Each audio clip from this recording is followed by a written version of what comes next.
Hello and welcome to another episode of Glory of Golden State Gaming.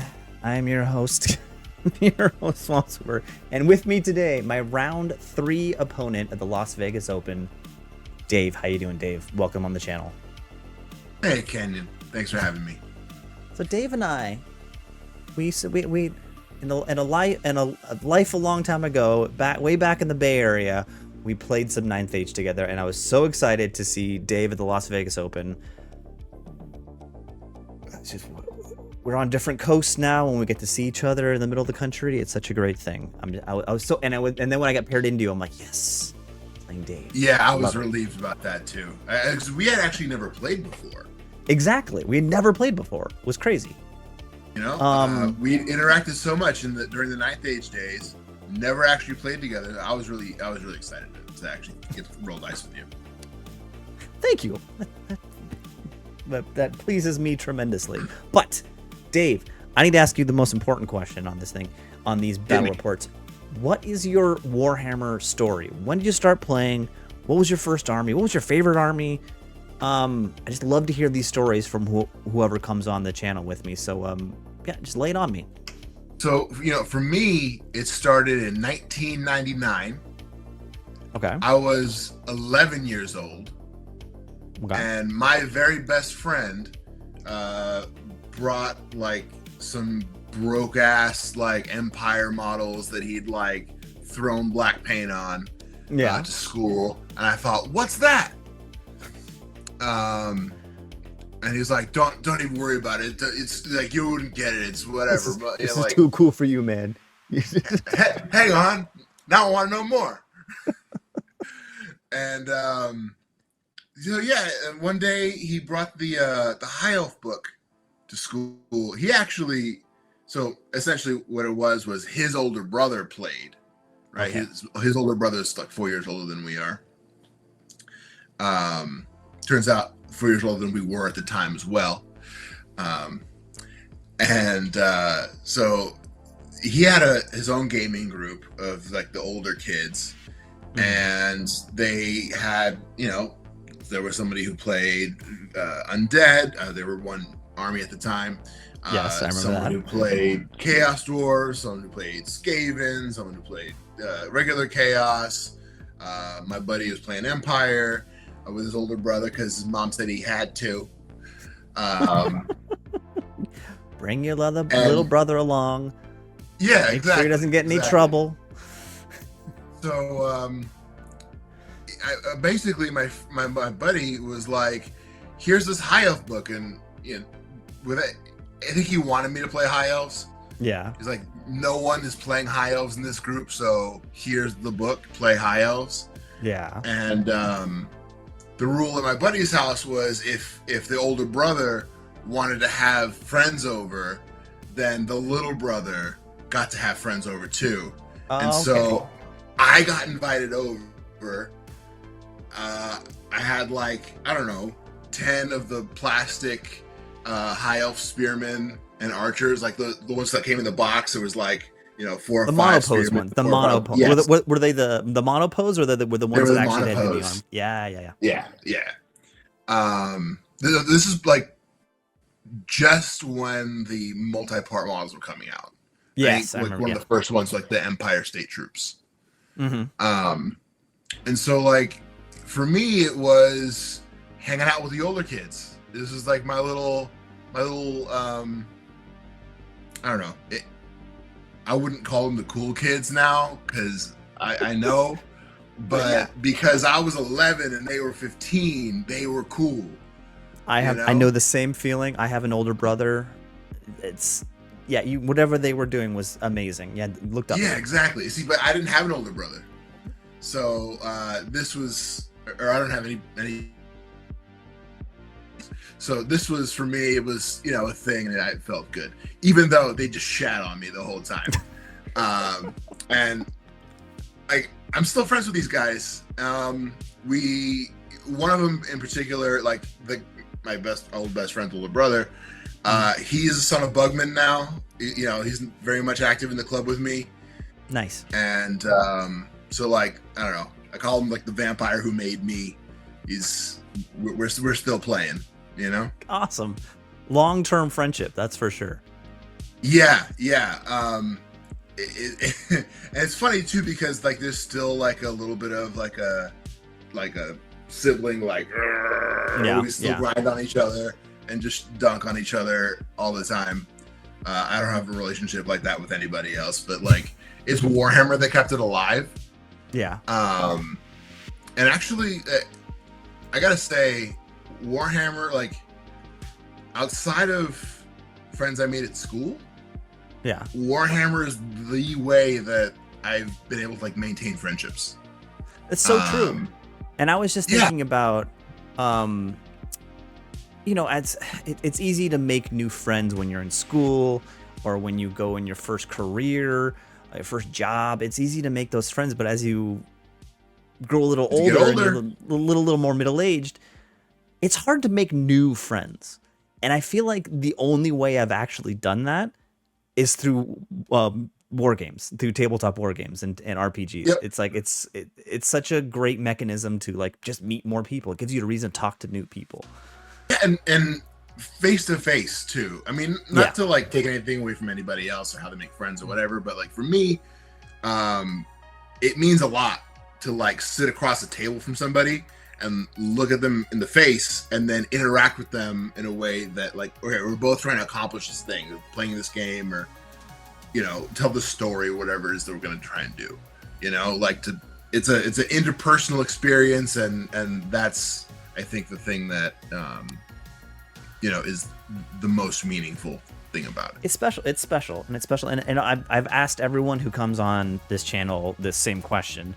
And it's always like the way they got started is always the same story. Like I saw something cool in the game store window. My friend brought the box to school, and we didn't know what we were doing, but we thought it was super cool. And I feel like nowadays that's missing the young kid fascination with the game. I don't see a lot of young players, which is sad. I often think of like, I don't know. I guess this is a question for Games Workshop, but how can they get that young fan base going in and creating those great friendships and then the lifelong hobby started with those kids? I don't know. It's a question I ask myself sometimes because I found it so rewarding for myself. You know, I thought that like the books were cool. I read that 5th edition High Elf book cover to cover so many times. All the art, all the stories. Oh, the little blurbs and the little whatever scroll. Oh, of all the criticism of Games Workshop, they know how to make a cool book. I'll give them that. Yeah, or at least, you know, especially back then, you know. And like I thought that was super cool, but I think the thing that kept me in it was the interaction that I got with the other guys. For sure. You know, for sure. It felt like a community. And even though I was like the young one, the newcomer, and whatever, and got shat on, I still felt like part of a group, and it just, I don't know, man, it felt good. Like I think that was like, it seemed objectively cool to me. Yeah. And then I shared it with these people. Yeah. And I still do that through Sons of Bugman. And it's like one of the best things I got going on, you know? Oh man. The feels. That's a great story. That's a good story. Thank you for sharing that. But to be honest, we're here to talk about a battle we had on a specific battle in Las Vegas. So let's get to the battle report.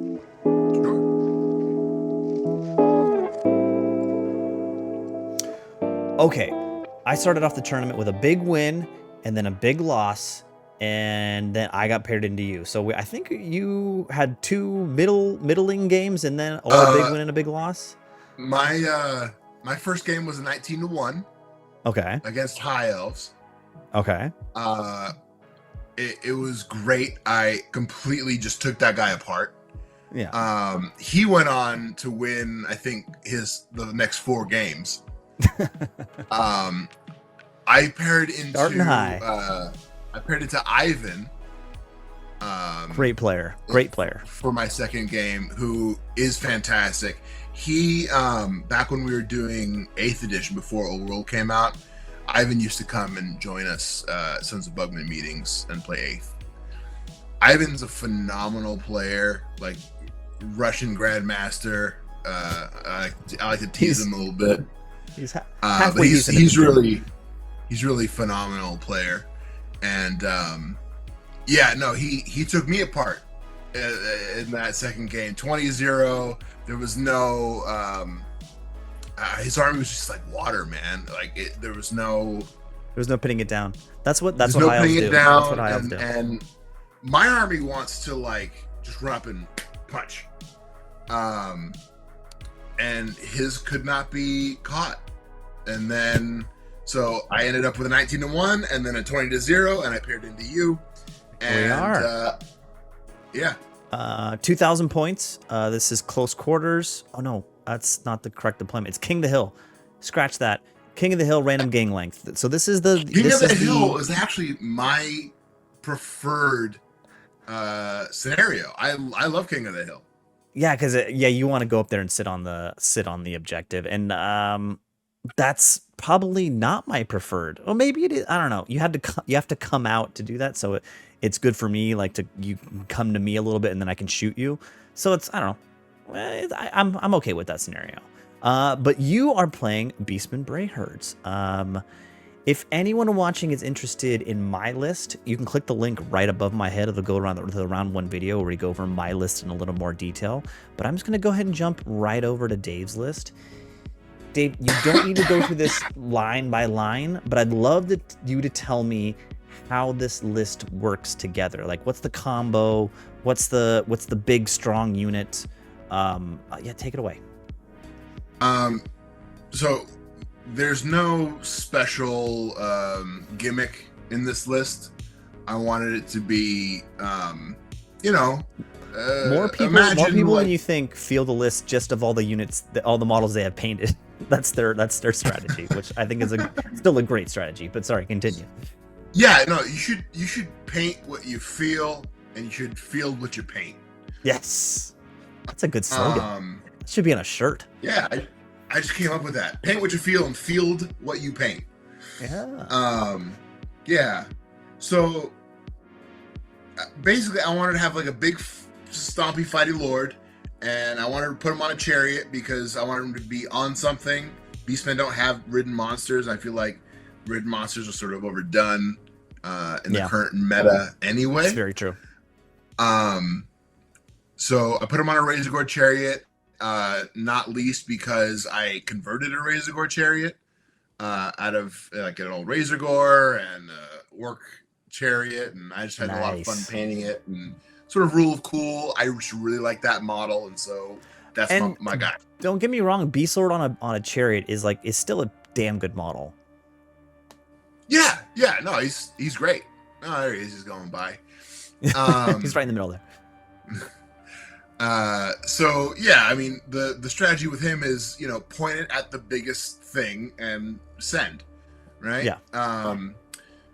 I wanted, in our game in particular, the way that King of the Hills worked for me is go park that big unit of Bestigors on the hill, and then keep everything away from them because I've got a bunch of small units, right? The Razor Gore herds, the chariots, and with your army in particular, I thought, all right, I am numerous enough and I'm fairly tough, so I should be able to go park my Bestigors on that unit and then try to keep all of your skirmishers back long enough for the game to end. Right? And then in the meantime, maybe I can do something cool and kill a Stegodon with my general. Walking into the game, I felt like you had a strong advantage with the big Bestigor unit, because that's actually the kind of list I'm running in my Beastman list, and it's just so hard to shift that unit, and it's going to be such an advantage for you in King of the Hill that I was a little worried about it. Like, I would have to focus all of my shooting, all of my magic on that unit to whittle it down. I want to also point out, I love seeing some Centaurs in this army. You don't see Centaurs every day with Beastmen nowadays. And 2, all 3 of your Razor Gore herds had little Ungor riders on them. If you look closely at the army image, I love that. Yeah, they're orc pigs Awesome. with the riders. So that was the other thing. I wanted to sort of embrace the Beastmen like ambush bit. Yeah. And so the 2 ambushing units are the Centaurs and the unit of Minotaurs, right? Yes. Just the 2. Yeah. There's a unit of Gores in there that also had ambush, but I don't believe I employed the ambush in our game. At least my understanding is I can decide before the game whether or not I want to put him in ambush. The glaring thing in your list is you. I don't see any magic. Yeah. That's a choice. Yeah, I went hard. I picked a direction. I went hard. You know. Well, I think previously before 1.5, like taking no magic was a dumb move. But I think and 1.5 is like you can still definitely rock this list without magic and be just fine. Yeah. At LVO, I didn't have a great showing. I won 1-2, tied 1, lost 2. But in other games, with this type of list, I've done great. Because they run up and punch, and they do that really well. Turns out, if you can do that well enough and fast enough, you win games. But True. Since the magic changes, so in previous lists, iterations of this, I had a Bray Shaman on a chariot also. And he was like my mobile firing platform. He had the Hunter Spear, he had the Ruby Ring, and then of course he had the Hag Tree with the Melt Your Face spell. Yeah. And good old Viletide. Good old Viletide, exactly. I didn't want to like try and spam Viletide or any of that.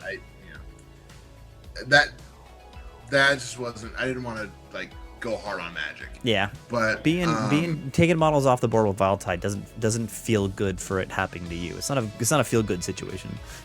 Right, but it's different if you get charged and it's a fight. Yeah. Anyway, with the changes, the Bray Shaman was just not performing. Like he wasn't worth his points anymore. Yeah. The Viletide and the Spear and the Ring and everything, like it just wasn't going off like they used to.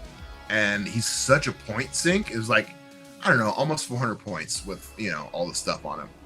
That I thought, like maybe I'd rather take Minotaurs and have them show up behind people and scare them. All right. Well, let's give that a go instead. Let's go into deployment. So, I have a bunch of drops, right? So I dropped all my skinks and my swarms, and eventually I outdropped you. So like basically, I think you eventually had to make the decision of putting your Bestigor block right in the middle of the board, where we all knew that's where it was going to go, and you were going to walk up to the objective in the middle of the board. After you dropped your Bestigor block, I had the thought of either picking one side and trying to shoot the unit off the board, or just going monster heavy into your Bestigor block. And I went the latter. As you can see, you did. As you can see, directly across from your Centaur block, I have all 3 of my Stegodons. That was my thought process around deployment. What were you thinking?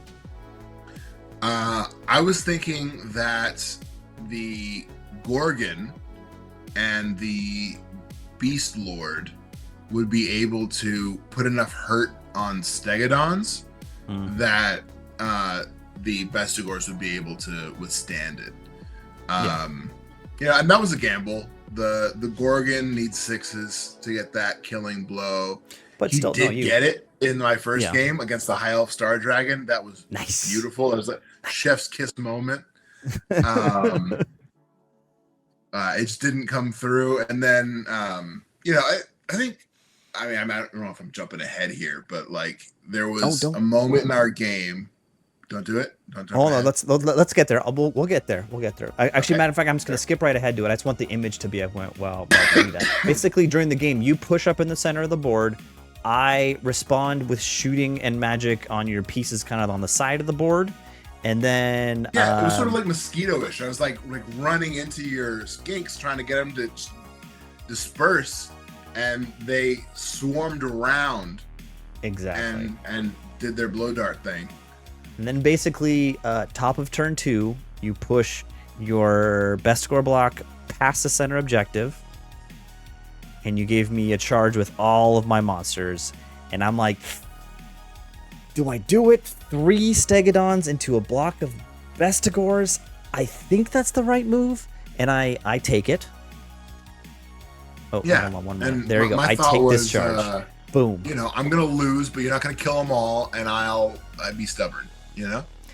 And the key thing to note here is your general is the big fight in the middle of the board. Your general's just up on the top right, ready to countercharge.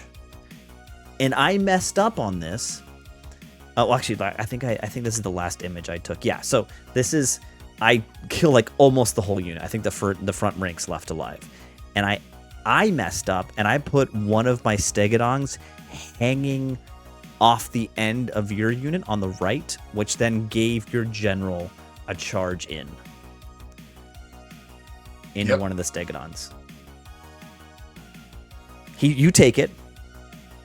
Now tell tell the story how you remember it. Well, what I was trying to do was get my Gorgon in on one side and the general in on the other. The general made that charge. There's something about a challenge. I forget exactly what the challenge issue was. Because I had characters on Stegodons, but they're not part of a unit, and you were touching the one Stegodon who wasn't a character, and I think that we'd had the ruling from the judge, and they said the official ruling is you couldn't challenge out because you weren't touching the unit that the character was in, even though it was one big combat. Right. But we went with it anyway. We thought it would be more fun to have the challenge situation.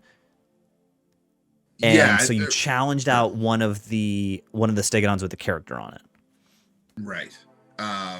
And you know, my general's no slouch, except that I believe he failed his Primal Fury test. Yes. Which prevents the rerolling of ones. He had 5 attacks, and he rolled 4 ones.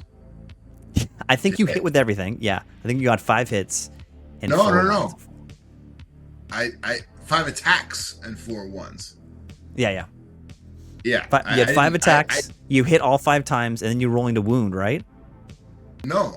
It was to hit?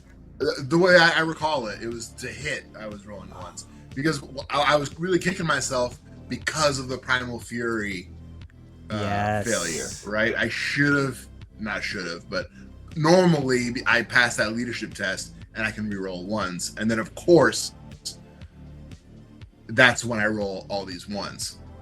Because I think and then the regular attacks from the mount, the Razor pulling the chariot, and the crew, I think you had taken a few wounds off of the Stegodon, and if those attacks had just gone through, like maybe 3 of them, you would have killed him in the challenge, and then won the combat.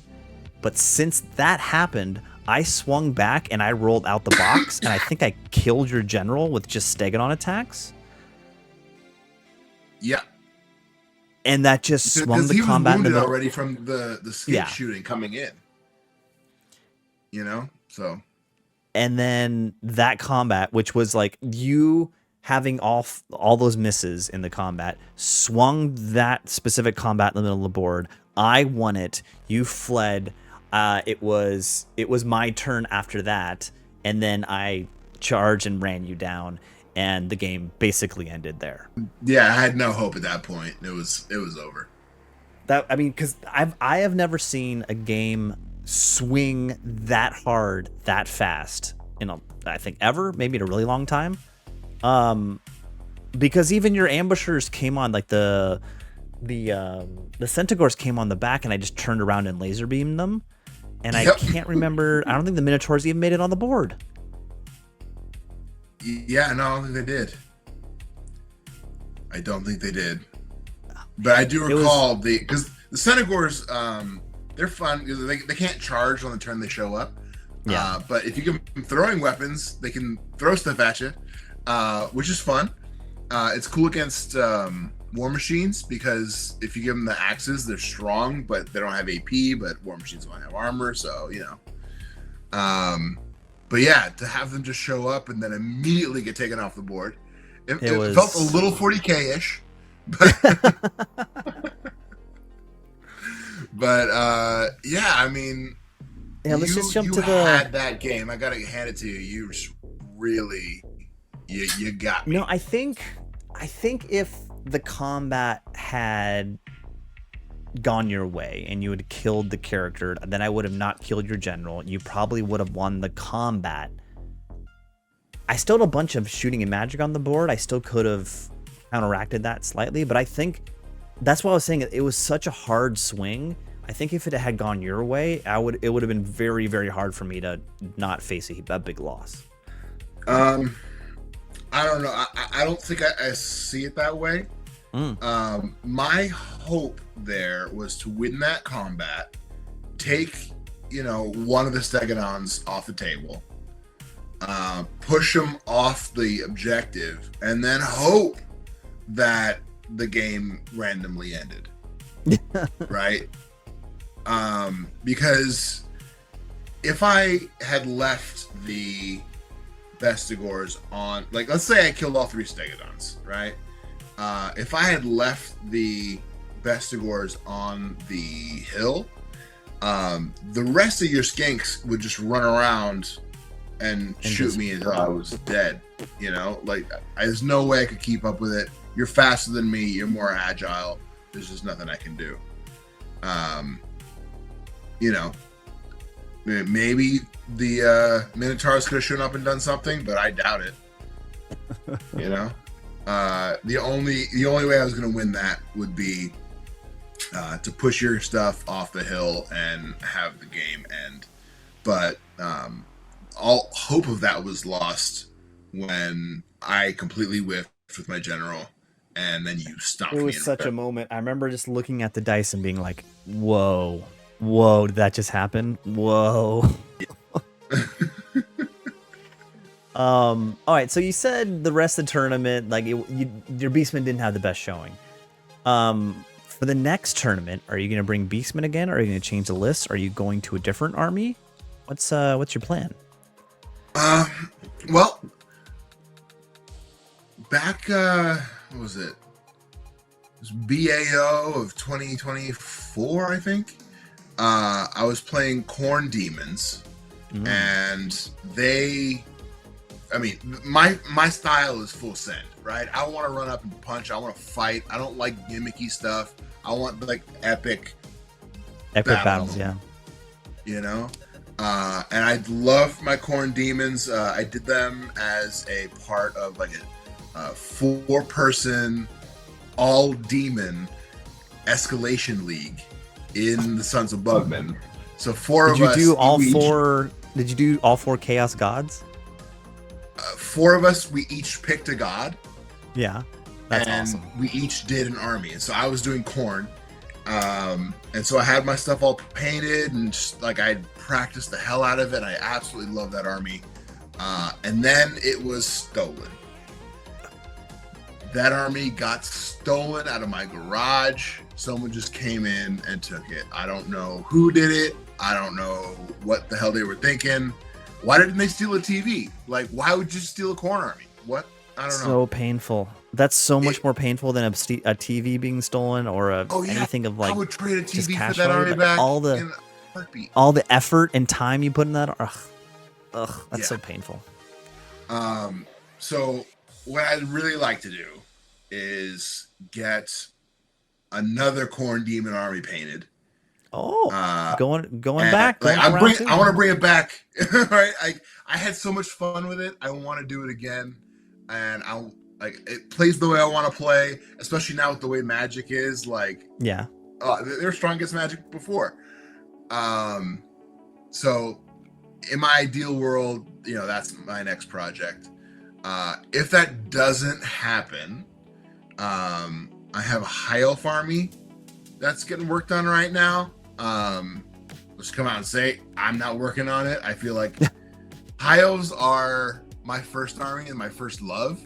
Yeah. And they've always scared the absolute shit out of me because as far as like painting goes, I feel like I'm better with messy stuff, Beastmen and chaos and whatnot.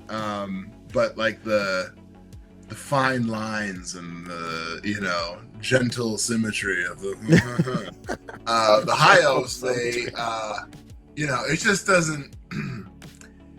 I love them so much, but I'm not up to painting them in a way that I would want them painted. So I'm having someone else do it. If I can't get the demons done, I'll bring the High Elves, and I will be going fluffy. I will go fluffy High Elves, like the army that I wanted to play when I was 11.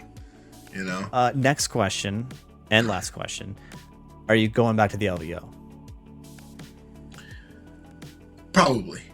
Yeah, good. I'm definitely going back, and I'll see you there. I was hoping for that. Okay. Yeah. I I don't love Vegas. Mm-hmm.